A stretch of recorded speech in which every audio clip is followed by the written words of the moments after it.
I'd go with something simple. Reach matters.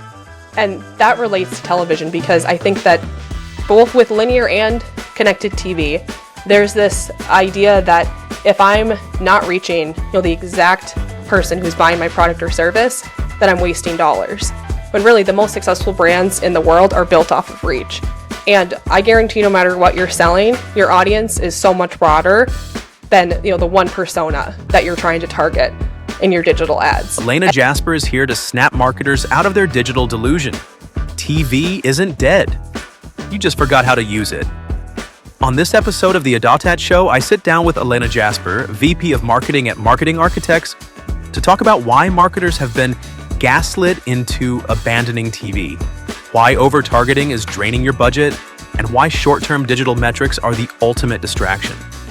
We also dig into AI hype, the privacy nightmare no one wants to talk about, and whether marketers are too busy optimizing to actually sell anything. Spoiler, they probably are. Trojan, the czar of the TCPA, isn't just the guy you call when your phone rings too much. He's the guy you must call. Need to navigate the legal minefield of robocalls, texts, and telemarketing nightmares? Trojan doesn't just give you advice. He hands you a roadmap, a compass, and a do not press this button sign. Practical? Yes. Actionable? Absolutely. And if you're not calling him first, let's be honest, you're probably making a mistake. Welcome back to the ADOTAT Show. I'm your host, Pesach Lattin, your favorite mix of snark and insight. And today we've got a good one. Joining to me today is Elena Jasper, VP of Marketing Architects. So let me tell you, she's here to deliver the gospel of TV advertising with the flavor of a late-night infomercial with actual data to back it up. Elena's on a mission to prove that linear TV isn't just alive, it's the marketing channel you've been ghosting for no good reason. So grab your remote and maybe a stiff drink because we're about to dive into why digital isn't the king it thinks it is and what you're probably doing wrong.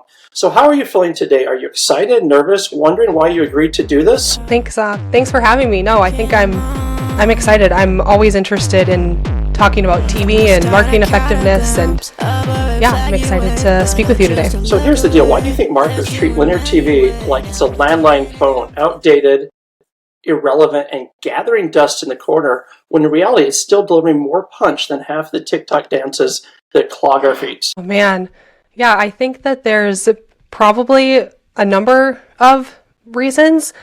I think that TV is really harder to measure typically than a digital channel, and as marketers have gotten more used to digital, as they've spent more on it, I think we've gotten really addicted to those short-term immediate metrics. And setting up a TV campaign, it takes longer, and you don't always know what the exact answer is, and you need multiple models. I also think that as digital's gotten bigger, a lot of these digital platforms don't want a lot of dollars going away from them. So I think there has been a concerted effort to say that TV's dead, digital is the only place you should be. And there's just a huge misconception too, I think, among marketers that our audience is just like us. And a lot of marketers don't watch a lot of television. They're watching streaming. But the reality is that linear still reaches most of the population in the United States, at least. And you're probably watching linear more than you even think through just different ways it's delivered. And so I think that all those combine to just turn linear TV into one of those channels that marketers, their initial reaction is just, my audience isn't there, so I'm not gonna do it. And it's too bad because it's such a huge opportunity if you can try it. So let's play a game. What is the most ridiculous marketing crime? A, pretending TV is 6 feet under when it's clearly alive and thriving. B, betting your entire budget on TikTok influencers whose idea of CTA is swipe up if you feel like it. And C, claiming ROI and metrics that don't mean anything. I think it probably depends on the brand, to be honest. Like, I'm not going to pretend that every company ever should be doing television. Like, sure, there are instances where your audience might be more reachable through TikTok. But I do think that getting addicted to any sort of data point or, overly focused on poor ROI metrics, I think that's going to crush any company. So maybe I would pick that the third one. So if linear TV were a rock band, what would it be? The Rolling Stones, classic, reliable, and still selling out stadiums, or something cooler marketers just don't get, like maybe Fleetwood Mac? See, that's so tough because I wish that we could have someone from our agency that is more of a music buff than me. I'm honestly not.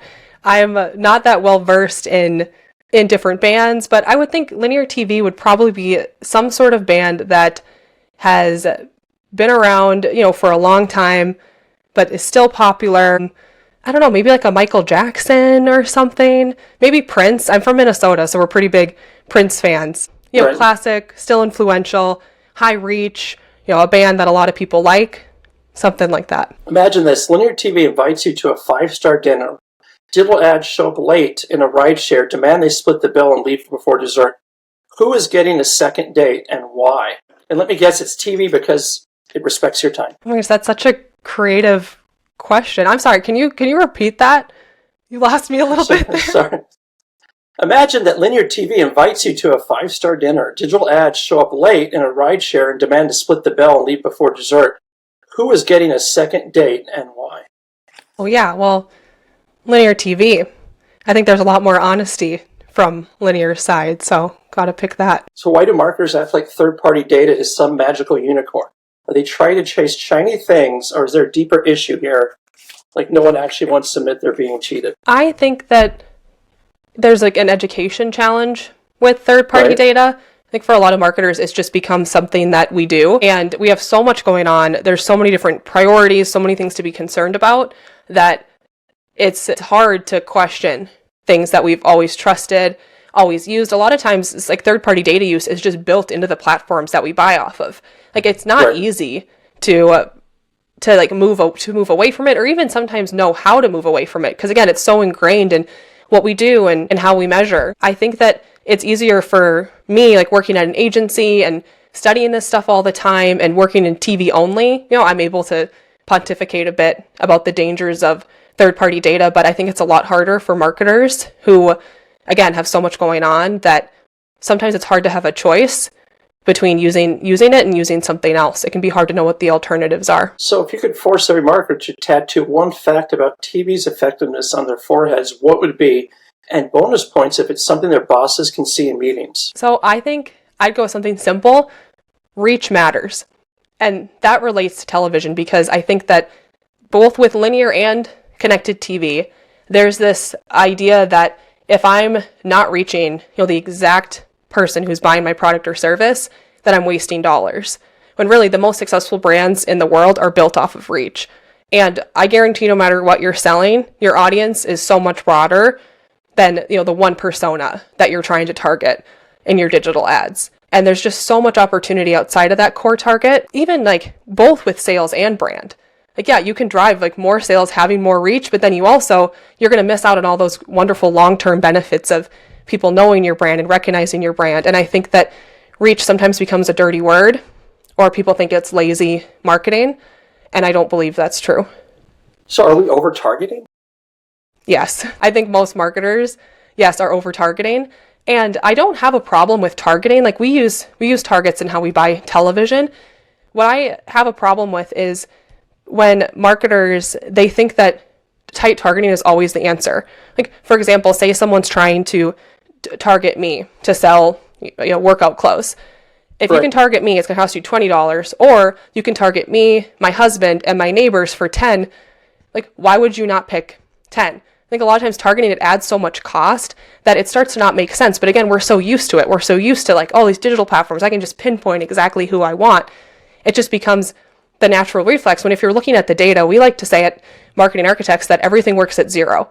So if you can reach more people that are in your target and pay less, you're still going to reach who you want, but you're going to reach all these other like influencers and people that you might think wouldn't have bought your product. We've had so many examples of clients that come to us and they say, this is my target.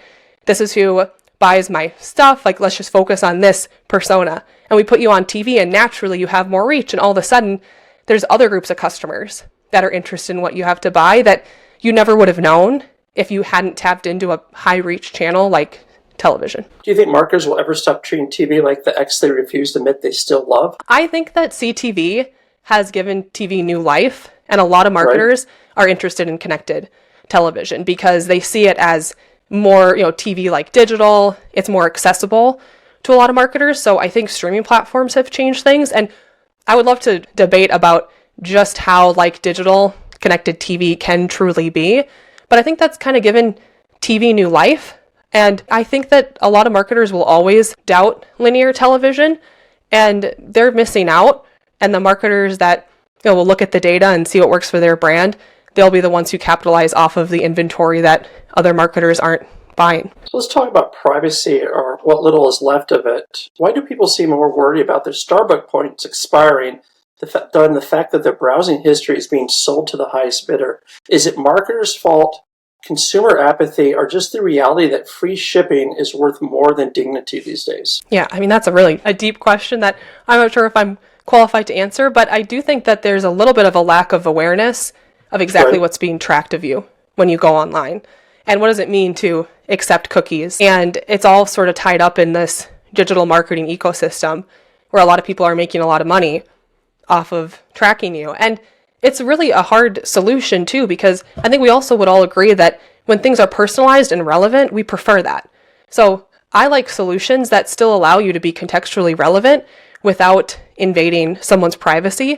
And I think there's ways to do that. And we've seen all the back and forth with Google and how much they've delayed, phasing out third-party cookies and finding other solutions. But we've actually found that, targeting contextually is more effective than targeting with third-party data. So there are other ways to get in front of your audience while respecting their privacy. But as far as, whose fault it is, I don't know if I'm qualified to determine that. But I think we all can be a part of the solution. Marketers, consumers, businesses, everybody included. Do you think there's a generation gap when it comes to privacy? You're a little bit younger than me, and I would say that people in my generation care more about privacy, but maybe Gen Z and people in their 20s and 30s have just accepted that you have to trade it? I think it would make sense that there's a generational gap, and I suppose that younger people, they're more used to their lives being online and shared and very public. So I suppose, yes, there's probably a difference between age groups and how they feel about it, but that doesn't mean it's okay with any age group. But yeah, I suppose that's probably true that younger people don't care as much. I'm very aware of it because of the industry I work in. But yeah, like I said before, a lot of my friends, they don't even really know how much. Just press accept to everything. Yes, exactly. Yeah. So can brands actually balance ethics and profits, or is this just another buzzword that everyone loves to throw around while chasing quarterly earnings? Well, I think if there's a lot of different discussions to be had about like ethics and profits, but if we're talking about data privacy, the good news, I think, for brands is that you can be more effective while not using all of these tactics that are invading your users' privacy. So it's actually a win-win for brands that if you can adopt more contextual targeting, if you can run tests to see like how much are these, tightly targeted campaigns actually delivering for my business, we found with our clients that it's more profitable for them to phase out third-party cookies as a part of their marketing and lean into more privacy-safe solutions. So I think that's the great news, that it's actually going to work better. So no, I don't think they have to choose one or the other. They can just do what works. And luckily what works is more privacy compliant for consumers. So what about zero-party data? Is it actually the ethical future of marketing, or is it just Stockholm syndrome again? That's another tough question. I don't know. I suppose it's hard. I guess that, different solutions come in and people are, I suppose sometimes marketing, everything kind of comes back around and things feel the same. So I don't know. I have optimism that more marketers are going to accept more privacy compliant solutions, and because they work better. And I think as more marketers see that they're working better, that's the best way to sell people on it, is this is going to perform better for your business. Speaking of data, but let's move into ethical marketing in general. Ethical marketing is under the microscope as consumers grow aware of misinformation, exploitative data practices, and brands that talk big but act really small.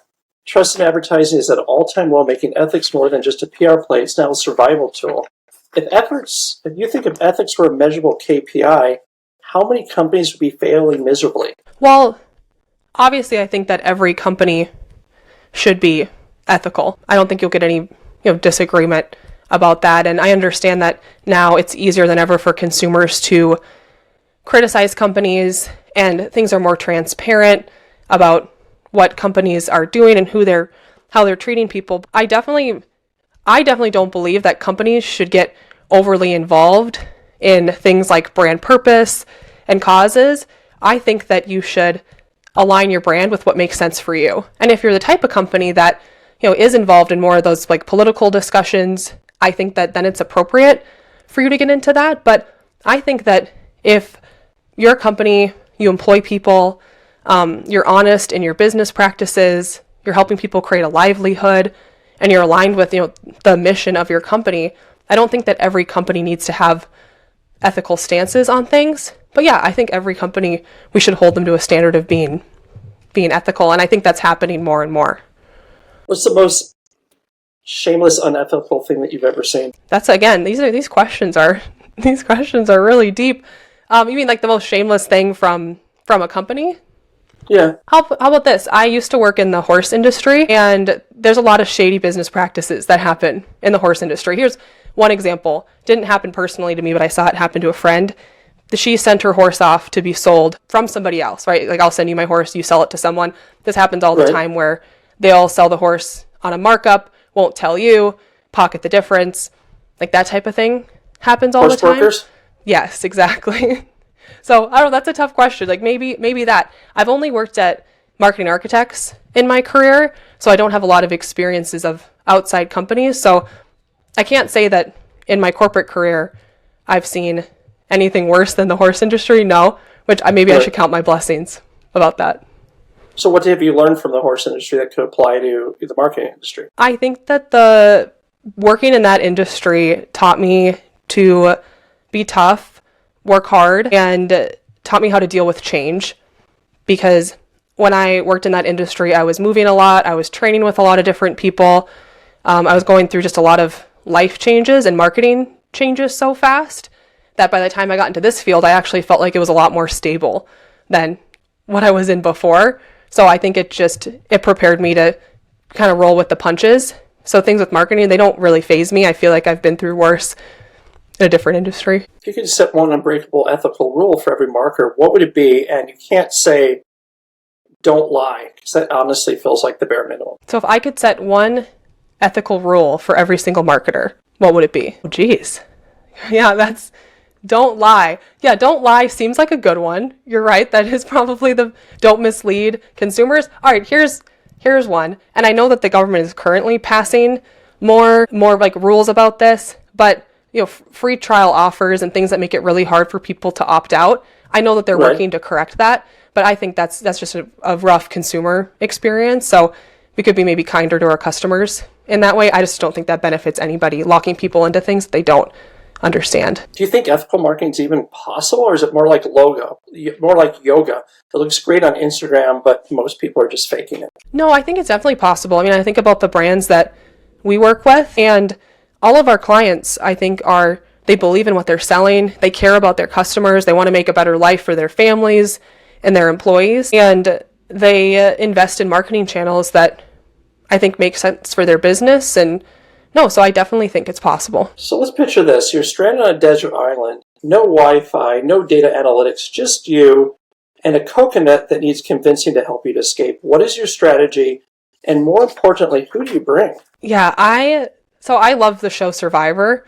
I love to watch it. I don't think I would ever win Survivor. I'm a creature of comfort, and I like to think I'm pretty tough, but I don't know, I'm a pretty good swimmer. So maybe my survival, my plan would have something to do with swimming. But as far as who I would bring, gotta bring my husband, because he's so positive and calm in ways that I am not. I'd maybe bring my little brother for some comic relief.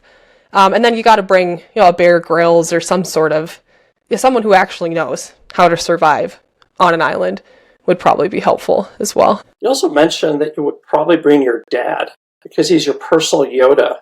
What piece of advice do you think he would give you for this situation? Oh my goodness. Yeah. My dad is such an important person in my life. He's been my coach. He's been my boss.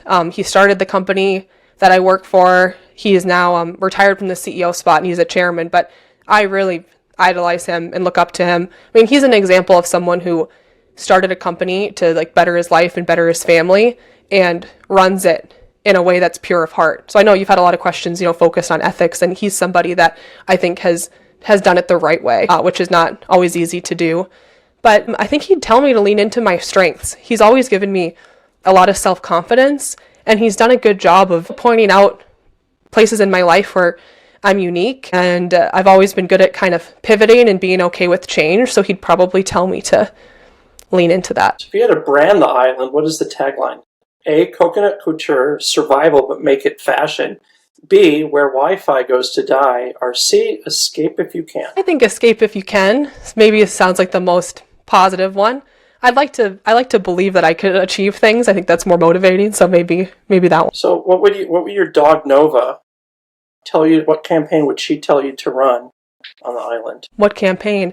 Well, she is just so full of endless energy that I think she'd probably give me some sort of advice that involves some sort of physical activity that I wouldn't actually be able to complete myself. She just always wants to be engaged in some sort of activity. She'd definitely go with try to swim off the island. Like don't just sit around and be smart, like try to use your energy to get somewhere else. So let's say you escape. Would you come back to be the ruler, or do you run as far as possible and never look back? I don't think I would want to rule an island, so I think I'd probably just leave and not come back. I'd try to help whoever is left there, though. I wouldn't just leave them out there, but no, I don't think I'd want to rule anything like that. Right. They say failure is the best teacher. Let's be honest, no one signs up for that class on purpose. But what is your favorite failure? The one that hurt like hell, but ultimately taught you more than any win has ever done. I used to, like I said, be in the horse industry. I thought I would be a professional athlete. I wanted to go to the Olympics, and I was in that sport for over 10 years and finally decided for a number of reasons that I couldn't do it anymore. And that felt like a big failure to me. I felt like that was my life goal, and I thought quitting would be giving up. And I can say now, with the gift of hindsight, that quitting that sport and failing at it actually led me to the best things in my life now, like my work, another sport that I've taken up, my marriage, and all that stuff. I really don't think would have ever happened if I hadn't failed at that. So I wish I could go back in that moment and tell myself that everything was going to turn out well, but it was pretty devastating. I think everyone who thought they were going to be a professional athlete can probably relate to that feeling of losing a sport that you felt like was your identity. But luckily, from that, I learned that there's more to me than a sport. So what is the one lesson that you think you learned from competitive riding besides hold on tight? That's so great. I think that I learned the type of respect that I want people to give me. And in the horse industry, a lot of times you're in kind of a vulnerable position. A lot of people go out to be what they call working students. And when you're very young, you're living away from home, working for people that are Olympians and they're your idols. And it's very easy to be taken advantage of. And I think when I left that sport, I said, I'm not going to let people treat me that way, and I'm going to know what I'm worth. And again, it gave me some thick skin and helped me see how I wanted people to treat me. And I just don't believe that it's ever effective to be cruel. And it maybe made me more sensitive to that, especially as a leader, that I want to be the type of leader that people look up to, that they feel safe with, that they feel like they can tell me when something's wrong. They feel like they can correct my behavior when it needs to be corrected. Yeah, and so I think what a good leader is. That sport helped me see that. Right, flexibility is a key in marketing, but do you think it's more like duct tape, essential but overlooked, or this secret weapon that nobody talks about? That's such a great question. I think I could go both ways on that, because sometimes I think that we maybe move on from things too quickly as marketers. Like sometimes maybe a little bit too flexible, where there are principles of marketing. There are things that you can depend on, and you don't always need to be chasing the shiny object. But I also see, sometimes even myself, I fall into this, where marketers, we get really committed to, well, this is what I said I was going to do, so I have to do it. And we get into that sunk cost fallacy. So maybe it's a little bit of both. It might depend on the brand and where you're at in your life cycle and what your company tends to do more of. So what was your toughest year, and what was the one piece of advice you send back to yourself if you could? Yeah, I love this question. Definitely 2017 was the year that I quit riding horses. And that was, like I mentioned a little bit earlier, that was definitely toughest time of my life, just trying to figure out what I was going to do, feeling like I disappointed people. And if I could go back, I would just tell myself that everything's going to be okay. And, life would be pretty boring if we just all kept doing the same thing every day and we never tried new things. And I think I'd go back and tell myself that there's going to be much, better things to come, better days ahead. Do you think that failure ever gets easier to deal with, or we just get better at turning into a great story for podcasts? I think it's gotten easier for me as I failed more. I think it also helps when you're in an environment that supports failure. And I've definitely felt that at work. I remember when I worked in the horse industry, I'd make a mistake and I was terrified of ever making a mistake because it was not treated well. You're getting yelled at. There's a lot of shame, feeling like you always have to be perfect. And coming into the corporate world, I remember the first time I made a huge mistake on a direct mail campaign, like a really big one. Like I messed up with a typo on like thousands of pieces. I was terrified to tell somebody that I made that mistake. And the reaction was, nobody died. We can fix it. We're going to learn from it. And I've tried to emulate that since then with my team too. When someone makes a mistake, as long as you learn from it, mistakes are good. Like mistakes show that you're pushing the boundaries and trying new things. And so I think for me, it's gotten easier. I think a lot of it though depends on the environment you're in. And I wish that more people could be more, supportive of mistakes and encourage people to grow from them. So we know everyone's currently talking about AI marketing. It's the golden goose that is it the golden goose that we've been promised? Or the Trojan horse waiting to automate us all into irrelevance? Yeah, I don't believe that it's going to make us irrelevant, but I do think that it's going to change a lot, and it's going to have a huge impact on our industry.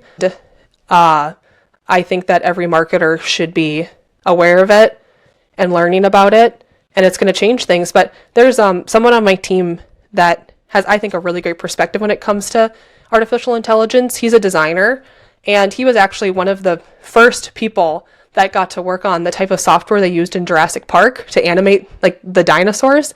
And he said when that came out, people were flipping out. It's going to change everything. Everybody's going to lose their jobs. Like very similar reaction to AI. And he got to kind of see that through where now, that type of animation is table stakes and humans have moved on to bigger things. So I think that there's, I don't think it's going to make us irrelevant, but I think if you're not learning it, you're not aware of it, you're not finding ways to get excited about it, I do think that marketing is an area that's at risk with AI. It's kind of ripe for that type of disruption. If AI were a dinner guest, which one is it? The charming intellectual who dazzles everyone, the awkward cousin who overshadows and ruins the vibe, or the freeloading mooch who eats all the food and leaves early? Man, it might depend on what model you're using, but I'm not sure. Maybe I don't know. I think it depends. You know what I honestly think? I think that it depends on who is using it, because I have seen some things come out of AI that are totally like awkward dinner guest level, and I've seen other things that I'm just amazed by. So it maybe depends on I just love the AI who's posts on organizing it. LinkedIn, the ones that are so obvious. It's painful. I call it like ChatGPT speak. You just know immediately what it is. Right.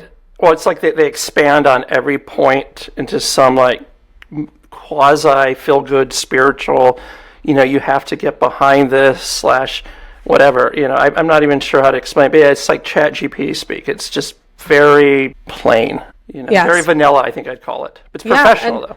Yeah, but I think that just goes to show that this is not going to be some sort of just replacement. Like there's such a big difference in who's leveraging it and how they're using it. Like you're saying, like now we're all able to recognize that's AI, and then you just lose like any sort of credibility, any advantage you had using that stuff is just gone. So I was definitely talking to someone matters. yesterday. AI, what is left for the humans to do? And do you think we should start prepping for the resistance now before the robots take over? No, I don't think we need. I don't think the robots are going to be taken over anytime soon. But I think that humans are going to be able to do like the higher level work that we all say we want to do. And like you just said with ChatGPT, like if you're just letting these things run on their own, they're not valuable. Like the best tools that I've seen so far coming from AI came from someone who has like a subject matter expertise and they know how to take the tools and amplify what they're already doing. So no, I still think that, humans will maybe become more of conductors, and a lot of those tasks that used to take us a lot of time, energy, and effort, we won't have to do. I also think like you get to choose what you want AI to do for yourself too. Like I think that the people I've seen that have adopted it the best, they've gone on the offensive with it. And I think that's good advice for any marketer, because if you don't want to be told what to do with it, you should go out and find tools to solve, what you want AI to solve for you. Like, there are some tasks that I never want to do again. I totally welcome AI to come in and take that over. But for other things, like you're saying, like with your sense of humor, you want to preserve that. Like, that's important to you. Right. So that's something that you want to run yourself. So I think kind of not just rolling over and letting all this stuff happen to you. I think going on the offensive is smart for any marketer. Yeah, I've tried desperately to create a GPT that has my sense of humor, and it comes up with the most awkward, weirdest statements. Like, they're not funny, but they think that it is funny, and it's like a joke that makes no sense. And I think that's why I don't think AI will ever understand the nuances of people, especially in this environment where everyone changes their opinions and changes what they like so fast. I mean, I just got an article that came in that said that Lizzo is the most damaged celebrity in 2024. Like, I wonder if AI would know that 7% of his followers disappeared. Like, that maybe Lizzo is canceled. Like, would AI know that? Yeah, that's a great point. And I know it's funny when you talk to people about AI, I sometimes feel like people are on either side. They're either like ignoring it, it's smoke and mirrors, it's just the latest hype cycle, or they're thinking this is going to ruin everything, it's going to take over everything. And we probably all need to come to more of a middle place. Might be helpful. So when you're not busy running the market world or prepping for your next triathlon, who are you really? Let's skip the obvious marketing nerd is already a given. Well, unfortunately, training for triathlons and working at this company does take up a lot of my time. But the roles I cherish the most in my life are being a wife, being a daughter, being a sister, being a friend. But I also, triathlon and being healthy also really matters to me. So I do dedicate a lot of time to swimming, biking, running. Part of that, I think, is just to keep me sane enough to work in the marketing industry. I don't know how I'd manage it without it. Yeah, I mean, that keeps me pretty busy, to be honest. Like, I love my career and I love the sport that I do, and it keeps me pretty busy, and I like that. Yeah, so triathlon is, let me get this right, it's running, biking, and swimming? You want to start with swimming, biking, running. Okay. Yes. And it's always that way?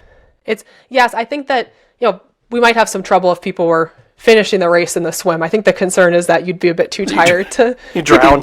Yeah. I mean, that unfortunately that still happens even when it's the first leg. Yep, they want to keep it in that order. Yeah, I'm personally really interested on your identity, how you change your identity from a competitive writer to this, because for me, my identity for so long was I was the young guy in this industry. And now at 50 years old, I'm obviously not the youngest guy in the industry. It was really hard to change into, I'm a father, I'm this, instead of the guy who was in the magazines and, had the fancy cars. How did you change your identity? Like, was it hard? Yeah, it was hard. And I think that it took, like, if I give anyone advice on that, like, if you're stuck in a rut or you're kind of coping with who I used to be and who I'm going to become, the thing that helped me the most was just trying new things and not overthinking it. And if I put the type of pressure on myself, like, this next thing has to be as important to me as that was, I don't think I ever would have succeeded. So, I mean, I started working at Marketing Architects as an intern just because I thought I should get an office job. Like, I've never had an office job, I've been working in barns, let me try it out. And that ended up becoming a passion of mine. And I started running because I wanted some sort of athletic activity to replace riding. And I ended up getting injured a lot, but then I found triathlon, and then that became something that I'm interested in. So I think a lot of people, you overthink and you're afraid to do anything. And I think just picking a lane, like, pick a direction and go. And eventually, I think that you'll discover that you have, you have more passions, and putting yourself out there, that's always worked for me. So if your life were a billboard, what would it say? A, glory goes to those who show up. B, running on coffee and optimism. Or C, driven, not stubborn. And I assume Nova gets a starring role in the fine print. Definitely, glory goes to those who show up. That reminds me of my favorite quote ever is "The Man in the Arena" by Teddy Roosevelt. And it's all about that, people love to sit at the sidelines and criticize and critique, but to be in the arena, like, to get to be bloody and sweaty and trying, like, even if you fail, you were daring greatly. And that's what I want for my life. Like, I'm okay with failure if I'm pushing myself, if I'm trying something new, I think that's way more honorable than kind of, sitting in the cheap seats, And I think it's easy to criticize other people. But again, I think the only way to really, for me, to feel fulfilled is to feel like I'm in the arena. And I'm trying, I'm putting myself out there. So what is one thing that you think everyone gets wrong about you, either personal or at work? And you can't tell me you're too serious because we've proven that's not true. I think that I'm very intense and I like to get things done. I think sometimes people might assume that I'm not sensitive. I'm very sensitive. Is that your competitive edge, you think? Yeah, I think so. I think it probably comes from sports, but my sensitivity has been something that I'm still trying to figure out how it belongs at work. I think especially being like a woman in the workplace, sometimes showing more of that vulnerable side, you're perceived a certain way. For men too, actually. The same thing comes around with that. And how do I leverage that in a way that shows like it's a strength, I think, more than a weakness, that I care and have empathy but yeah, I'm more sensitive than you might think. The LinkedIn comments, I've been learning how to deal with those too. They get me down sometimes. They make me feel sad when people are trolling and being mean. I'm still trying to figure out how to let some of that stuff roll off. And so yeah, I'm more sensitive than you might think. So what? Just a random question. I saw this article about hobby horse riding. Have you seen this? Yes. I have competed in a hobby horse riding competition, actually. This is a real thing, right? Yeah, I've competed in one. Not well, but... But what's the shtick behind this? Why? I don't know. I did it as part of like a family vacation fun thing. Right. I don't know. It's maybe something to do. I mean, you don't have to pick up stuff behind the horse, so it's a good advantage. That's true, although you'd be surprised like how quickly, I'm sure it's similar to having kids, you just get used to it. So, I don't know, you kind of just adapt to what you need to do there. But I lived for a while in Corrales, New Mexico, the horse capital of the West.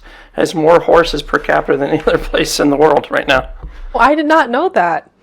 Wow, Yeah, is it a lot of wild horses? No, it's all it's all domesticated. Okay. Yeah.